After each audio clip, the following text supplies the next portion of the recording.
देखो जैसे मान लो हमें ये क्वेश्चन का ग्राफ बनाना है, ठीक है।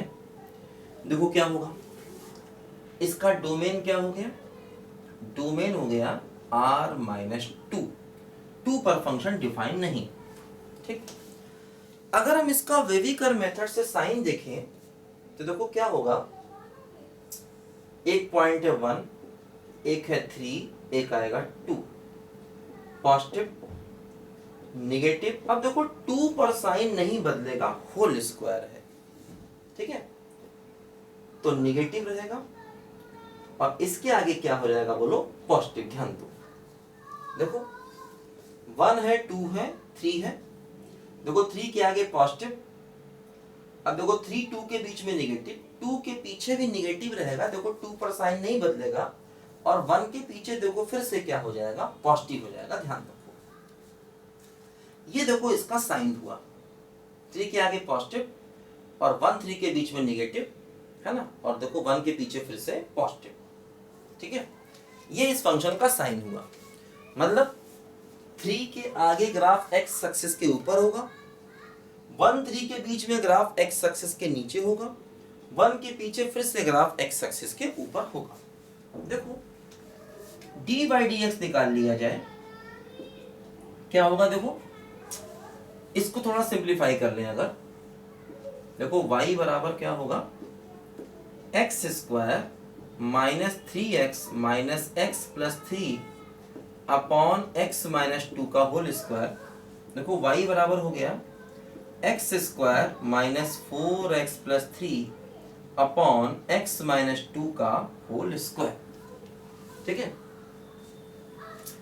इसका अगर d/dx निकाला जाए, देखो क्या होगा, डिनोमिनेटर इंटू न्यूमरेटर का डिफरेंशिएशन, है ना, डिनोमिनेटर इंटू न्यूमरेटर का differentiation minus numerator into denominator का डिफरेंशिएशन अपॉन डिनोमिनेटर का होल स्क्वायर, ये हो गया। देखो है ना, डिनोमिनेटर इंटू न्यूमरेटर का differentiation minus numerator into denominator का डिफरेंशिएशन अपॉन डिनोमिनेटर का होल स्क्वायर। देखो ध्यान दो, देखो इसको थोड़ा और सिंप्लीफाई कर लें, क्या हो जाएगा, देखो x square plus 4 minus 4x और 2x माइनस 4, ठीक है, 2x माइनस 4,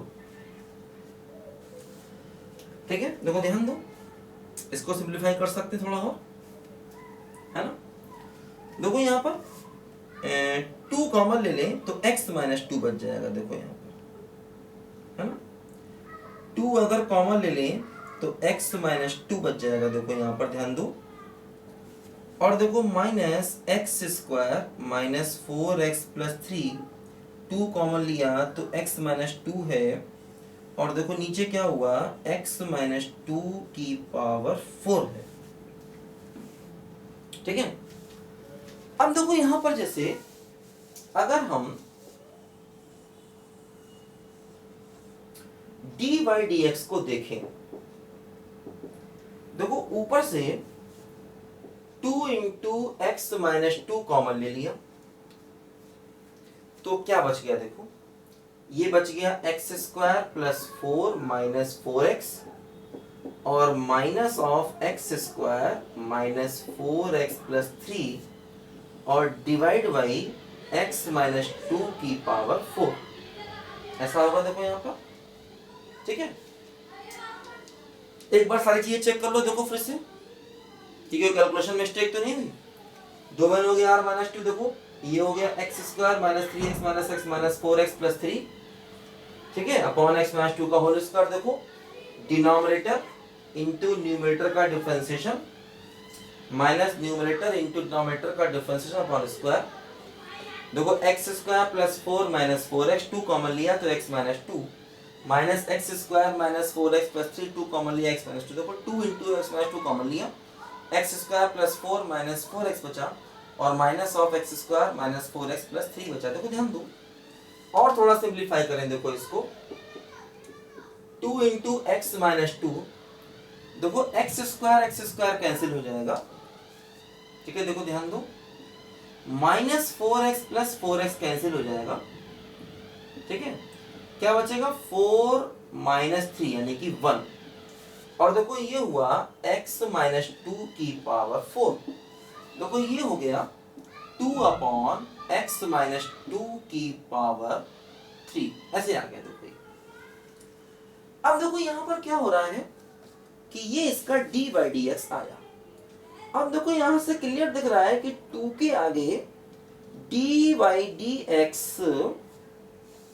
पॉजिटिव होगा और 2 के पीछे D by D x negative होगा। देखो x ग्रेटर देन 2 पर D by D x positive होगा, मतलब फंक्शन इंक्रीजिंग होगा, और 2 के पीछे देखो D by D x negative होगा, मतलब फंक्शन डिक्रीजिंग होगा। देखो यहां से बात कंफर्म है। अगर x को 2 से बढ़ा लोगे, है ना, देखो एक फैक्टर काट दिया, x को 2 से बढ़ा लोगे तो ये टर्म पॉजिटिव होगा, D by D x positive हो जाएगा। अगर x को 2 से छोटा लोगे तो देखो D by D x negative हो जाएगा, ध्यान दो, ठीक है ना। देखो अब क्या होगा, देखो यहां पर ऐसा आ गया। तो अब देखो जैसे अब तुम ये सोचोगे कि 2 के पीछे D by D x negative है, 2 के आगे D by D x positive है, तो 2 पर मिनिमा होना चाहिए, लेकिन नहीं होगा क्योंकि 2 तो हमारी डोमेन में ही नहीं है। जैसे कोई बच्चा ये समझे कि देखो सर 2 के पीछे D by D x negative है, तो 2 के पीछे फंक्शन क्या हो गया, decreasing, D by D x negative मतलब फंक्शन डिक्रीजिंग, और D by D x positive मतलब फंक्शन इंक्रीजिंग। ऐसे बच्चा समझेगा कि 2 के पीछे फंक्शन डिक्रीजिंग, 2 के आगे इंक्रीजिंग, तो मतलब मिनिमा होना चाहिए, लेकिन नहीं, 2 पर मिनिमा नहीं होगा। x इक्वल टू 2 पर कुछ भी नहीं होगा, नो लोकल मिनिमा, क्योंकि 2 पॉइंट हमारी डोमेन में ही नहीं है, इसलिए नहीं होगा, ध्यान देना, ठीक है। अब देखो हम इन सब चीजों को देख करके एक रफ ग्राफ बनाते हैं। देखो क्या होगा, यहां पर ध्यान दो, ग्राफ बनाते हैं। देखो लिमिट और निकाल लिया जाए। देखो अगर लिमिट निकालें तो क्या होगा, देखो ये हुआ limit x tending to infinity, ऊपर देखो हुआ x square minus 4x plus 3, इनको मल्टीप्लाई कर लिया। देखो नीचे क्या हुआ, एक्स स्क्वायर है ना माइनस 4x प्लस 4, देखो ऐसे आया, है ना, x square minus 4x plus 4, ठीक है।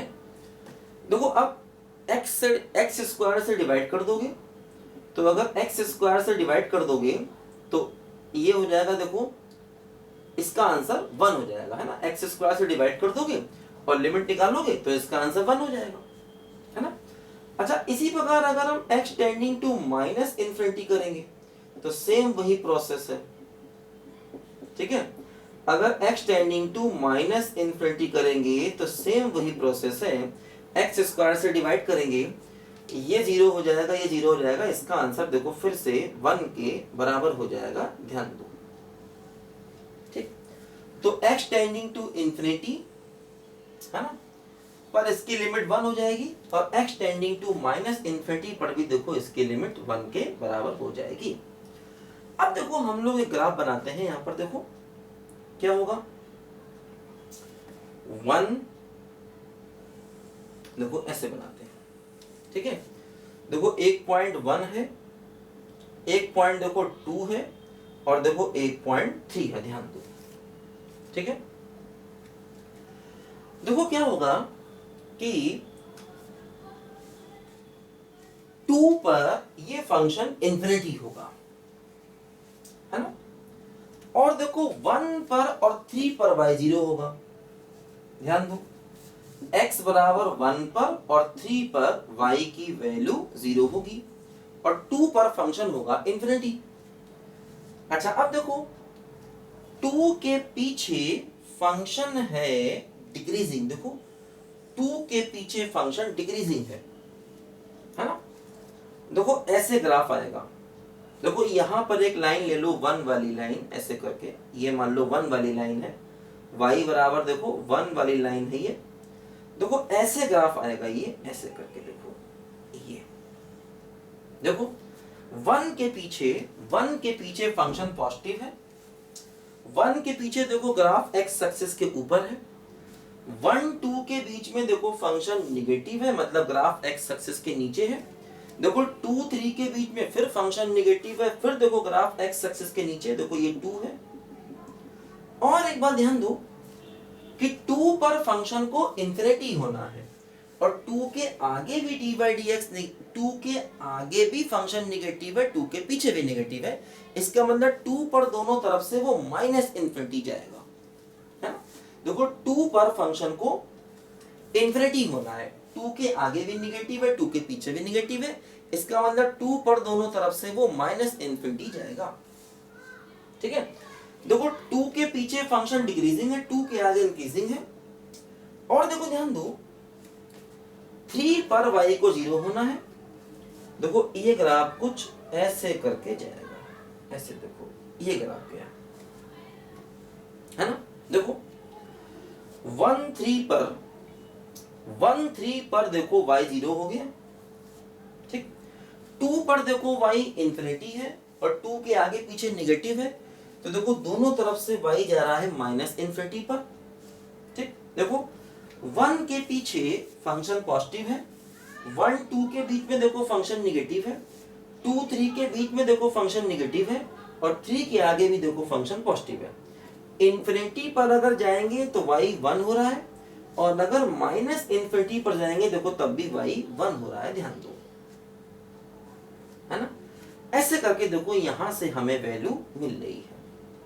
ये देखो हमारा फंक्शन का ग्राफ हो गया। देखो इसमें इस फंक्शन के पास कोई भी मैक्सिमा कोई भी मिनिमा नहीं है। जैसे इसको देखकर ये मत समझना कि मैक्सिमा या मिनिमा मिल गया, मतलब जैसे dy dx अगर तुम्हारे सामने है तो उसको देख करके हम खास तौर पे एक डिनोमिनेटर वाले पॉइंट पर मैक्सिमा या मिनिमा का आइडिया नहीं लगा सकते जब तक कि हमें फंक्शन ना मालूम हो। अब देखो खाली अगर dy dx दे दें और कहें 2 पर क्या है, तो बच्चा सोचेगा कि 2 पर मिनिमा होना चाहिए, क्योंकि वो फर्स्ट डेरिवेटिव टेस्ट से चेक करेगा। लेकिन ओरिजिनल फंक्शन भी 2 पर डिफाइन नहीं है, इसलिए 2 पर मिनिमा नहीं होगा। तो अगर हमें खाली dy dx कोई दे दे, अगर हमें खाली कोई dy dx इस तरह से लिख के दे दे, तो फंक्शन के बारे में, उसके मैक्सिमा मिनिमा के बारे में ऐसे हम आइडिया नहीं लगा सकते, क्योंकि हो सकता उस पॉइंट पर जिस पर हम मैक्सिमा या मिनिमा कह रहे हो उस पर फंक्शन डिफाइन ही ना हो। जैसे यहाँ पर देखो हो रहा है, देखो 2 पर कुछ भी नहीं है, ठीक है। देखो ये डिक्रीजिंग है और ये इंक्रीजिंग है, ठीक है। अच्छा हम देखो जैसे इस फंक्शन की रेंज क्या है, देखो इसकी रेंज है माइनस इंफिनिटी से 1 तक, ये देखो इसकी रेंज है। देखो y की वैल्यू 1 के ऊपर कभी नहीं गई। अच्छा अगर हम रेंज इसका मेथड से निकालें, अगर हम इस फंक्शन का रेंज देखो अपने मेथड से निकालें तब भी देखो यही आना चाहिए। देखो जैसे ये हमारा फंक्शन है, रेंज निकालने का देखो जो अपना तरीका होता है उस तरीके से देखो हम लोग इसके रेंज को अगर निकालें, देखो क्या हो रहा है, ये अपना y बराबर क्या हो गया, x square minus 4x plus 3, x square minus 4x plus 4, cross multiply कर दो, y x square minus 4xy plus 4y बराबर x square minus 4x plus 3, ठीक है। देखो एक्स स्क्वायर कॉमन ले लें तो y माइनस 1, ठीक है, माइनस 4x कॉमन ले लें तो y minus 1 plus 4y minus 3 बराबर 0, ठीक है। ऐसा देखो हो गया, माइनस 4xy प्लस 4x, तो माइनस 4x कॉमन ले लिया, minus 4xy plus 4x, 4y minus 3। अब देखो जैसे यहां से अगर हम x की वैल्यू निकालते हैं तो क्या होगा, देखो minus b plus minus under root b square, ठीक है, माइनस 4ac, ठीक है। देखो ये अपॉन 2a, देखो ऐसा यहां पर हो रहा है, ठीक। ऐसे देखो आगे minus b plus minus under root b square minus 4ac/2a। अब देखो हमें रूट के अंदर का नंबर पॉजिटिव करना होगा, है ना। देखो हमें यहाँ पर रूट के अंदर का नंबर देखो पॉजिटिव करना होगा, तो करते हैं। देखो रूट के अंदर का नंबर पॉजिटिव करते हैं। देखो इसका रेंज निकाल के चेक करते हैं, ठीक है। देखो ध्यान दो, क्या है, देखो रूट के अंदर 16 ब्रैकेट में y माइनस 1 का whole square minus 4 into y minus 1 4y minus 3 को ग्रेटर इक्वल टू 0 करेंगे। ध्यान दो यहाँ पर, है ना। इतनी बात देखो सब बच्चे पहले ध्यान से यहाँ पर, ठीक है। अब देखो यहाँ पर क्या करेंगे, इसको सिंप्लीफाई करना है। 4 इंटू वाई माइनस 1 कॉमन ले लिया जाए तो क्या हुआ, देखो 4 into y minus 1 minus 4y minus 3 greater equal to 0। देखो ये हुआ 4 इंटू वाई माइनस 1। देखो यहाँ से 4y और माइनस का 4 minus 4y plus 3 greater equal to 0। 4y cut गया तो माइनस 1 आ गया, तो minus 4 into y minus 1 greater equal to 0। तो y minus 1 lesser equal to 0, क्योंकि माइनस 4 से डिवाइड कर दिया तो y लेसर इक्वल टू 1। लेकिन देखो जैसे यहाँ पर अब y लेसर इक्वल टू 1, तो अब डिनोमिनेटर को देखें तो y 1 नहीं होना चाहिए। तो हमने कहा देखते हैं, क्रॉस चेक करके देखते हैं। अगर हम इसमें y को 1 रख दें, देखो अगर हम y बराबर 1 रख दें तो क्या हुआ, देखो 1 बराबर x square minus 4x plus 3 x square minus 4x plus 4। देखो y को 1 रख दें, ठीक।